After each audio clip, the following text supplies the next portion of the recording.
আসসালামু আলাইকুম ওয়া রাহমাতুল্লাহি ওয়া বারাকাতুহু। সবাইকে প্রথম রমজানুল মুবারক এবং রহমতের 10 দিনের আজকের প্রথম দিন। দর্শক, রমজান আসলে শহরের মানুষের কেমন সময়সূচি নিয়ে কাজ করতে হয় তার ভিতরে অন্যতম হচ্ছে রমজানুল মুবারক আসলে মাত্রই গার্মেন্টস শ্রমিকদের তাদের কর্মস্থানে 1 থেকে আধা ঘন্টা মানে 1 ঘন্টা থেকে আধা ঘন্টা পর্যন্ত তাদের কর্মস্থলে আগে যোগ দিতে হয়।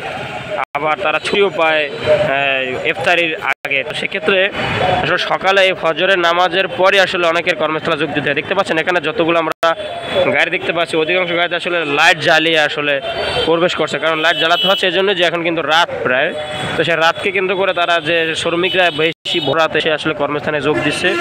তো এই ধরনের বিষয়গুলো নিয়ে এই বিষয়গুলোর কারণে আসলে তারা বাতি জ্বালিয়ে আসলে তারা এই কর্মস্থলে যোগ দিচ্ছে, যাতে রাস্তায় যেহেতু কুয়াশা ঠাড় ভাব। তো সব মিলে আসলে রমজান আসলে এক হলো রহমতের 10 দিনের প্রথম দিন, দ্বিতীয়ত হচ্ছে সকলের ব্যস্ততা এবং অতি সকালে কর্মস্থলে যোগ দেওয়ার একটা হিরিক সবার ব্যস্ততা, যার কারণে এমন দৃশ্য আমরা দেখতে পাচ্ছি। দর্শক, এই ছিল আজকের ভিডিওতে। যদি ভিডিও ভালো লাগে থাকে অবশ্যই লাইক করবেন, আর ভালো লাগলে বন্ধুদের মাঝে অবশ্যই শেয়ার করবেন। সবাইকে অসংখ্য ধন্যবাদ।